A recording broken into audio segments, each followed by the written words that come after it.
നമസ്കാരം, ഞാൻ ഡോക്ടർ ദിവ്യ. നിങ്ങൾക്ക് എല്ലാവർക്കും സുഖമാണെന്ന് വിശ്വസിക്കുന്നു. ഇന്നത്തെ വീഡിയോ എന്തെങ്കിലുമൊക്കെ അപകടത്തിൽ നിങ്ങളുടെ പൂർണ്ണ ആരോഗ്യത്തോടെയുള്ള ഒരു പല്ല് ഊരിപ്പോകുന്നിരിക്കട്ടെ. അരമണിക്കൂറിനും 1 മണിക്കൂറിനും ഉള്ളിൽ നിങ്ങൾ ഈ രോഗിയെ ഒരു ദന്ത ഡോക്ടറിന്റെ അടുത്ത് എത്തിക്കുവാണെങ്കിൽ നമുക്ക് ഈ പല്ല് താടിയെല്ലുകളിലേക്ക് തിരിച്ച് ഉറപ്പിച്ചെടുക്കാവുന്നതാണ്. ഇതെങ്ങനെയാണെന്ന് നമുക്ക് വിശദമായി നോക്കാം. അപകടം എന്ന് പറയുമ്പോൾ ഒരു വീഴ്ചയാവാം, അല്ലെങ്കിൽ സ്പോർട്സിൽ സംഭവിക്കുന്നതാവാം, അതുമല്ലെങ്കിൽ റോഡ് ആക്സിഡന്റ് ആവട്ടെ. ഇതിൽ നിങ്ങളുടെ ഒരു പല്ല് ഊരിപ്പോരുവാണെങ്കിൽ ആദ്യം ശ്രദ്ധിക്കേണ്ട കാര്യം ഇതിൽ അഴുക്ക് പറ്റിയിട്ടുണ്ടോ എന്ന് നോക്കുക. ഇത് ഒരു പൈപ്പിന്റെ താഴെ പിടിച്ച് വെള്ളത്തിൽ നമ്മളിങ്ങനെ പിടിച്ച് കഴുകിയെടുക്കുക.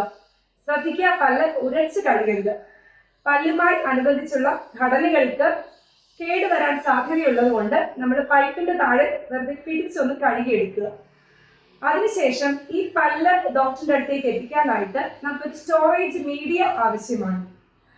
അത് ഏറ്റവും നല്ലത് നമ്മുടെ പേഷ്യന്റിന്റെ രോഗിയുടെ വായിൽ അണപ്പല്ലിനും കവളിനും ഇടയ്ക്കായിട്ട് ഉമിനീരിൽ തന്നെ അത് വെച്ചുകൊണ്ട് ഡോക്ടറിന്റെ അടുത്തേക്ക് എത്തിക്കുവാണെങ്കിൽ അത്രയും നല്ലത്. ഇനി അതല്ലെങ്കിൽ നമുക്ക് തണുത്ത പാൽ സ്റ്റോറേജ് മീഡിയ ആയിട്ട് ഉപയോഗിക്കാം. ഒരു പാത്രത്തിൽ തണുത്ത പാലിന്റെ അകത്തേക്ക് ഈ ഊരിപ്പോകുന്ന പല്ല് നമുക്ക് ഇടാം. ഇനി അതുമല്ലെങ്കിൽ തേങ്ങാ വെള്ളം നല്ലൊരു സ്റ്റോറേജ് മീഡിയയാണ്.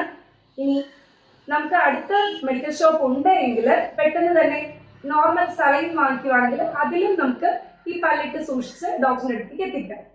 ഇനി ഡോക്ടറിന്റെ അടുത്ത് എത്തിയതിനു ശേഷം ദന്ത ഡോക്ടർ നമുക്ക് ആ പല്ലും അതുമായിട്ട് അനുബന്ധിച്ചുള്ള സോക്കറ്റൊക്കെ നന്നായിട്ട് പരിശോധിച്ചതിന് ശേഷം ഈ പല്ലിനെ യഥാസ്ഥാനത്തേക്ക് തിരിച്ച് പിടിപ്പിച്ചു തരുന്നു. ഇതിന് നമ്മൾ സ്പ്ലിന്റിങ് എന്ന് പറയും.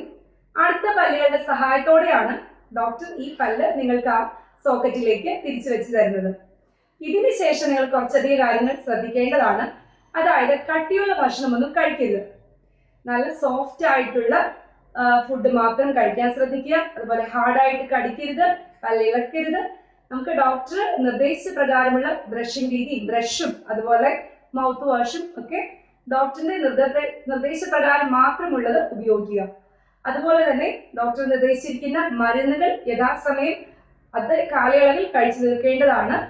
ഇനി ഇതിന് ശേഷം ഡോക്ടർ കുറച്ചധികം നാളത്തേക്ക് നിങ്ങൾക്ക് വിസിറ്റ് ചെയ്യാൻ പറയുന്നതാണ്. ചെക്കപ്പിന് വേണ്ടി ചെല്ലേണ്ടതായിട്ട് വരും. അപ്പോൾ നിങ്ങൾ ഓരോ തവണയും ചെന്ന് പല്ലിന്റെ അപ്പോഴത്തെ അവസ്ഥ ഡോക്ടർ മനസ്സിലാക്കിയെടുക്കും. ഇതിന് ശേഷം നിങ്ങൾക്ക് റൂട്ട് കനാൽ ചെയ്യേണ്ടതായിട്ട് വരും.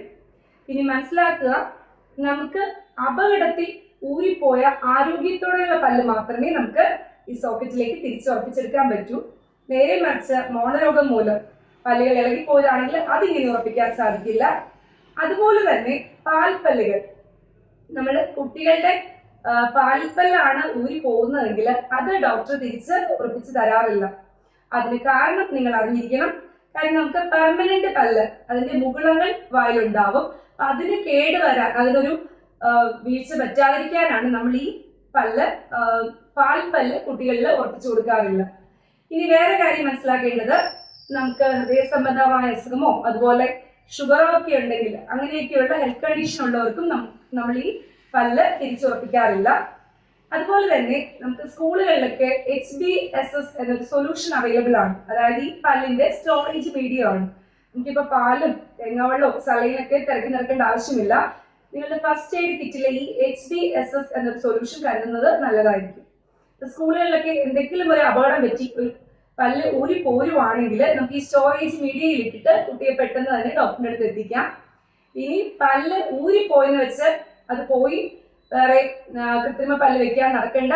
നിങ്ങളുടെ തന്നെ സ്വന്തം പല്ല് നമുക്ക് ഒരു ദന്ത ഡോക്ടറുടെ സഹായത്തോടെ അരമണിക്കൂറിനുള്ളിൽ അല്ലെങ്കിൽ 1 മണിക്കൂറിനുള്ളിൽ രോഗിയെ ഒരു ക്ലിനിക്കിൽ എത്തിക്കുവാണെങ്കിൽ ഈ പല്ല് നമുക്ക് യഥാസ്ഥാനത്ത് ഉറപ്പിച്ച് പല്ലിനെ നിലനിർത്താൻ സാധിക്കുന്നതാണ്. അടുത്തൊരു ടോപ്പിക്കുമായിട്ട് നമുക്ക് അടുത്ത വീഡിയോയിൽ വീണ്ടും കാണാം.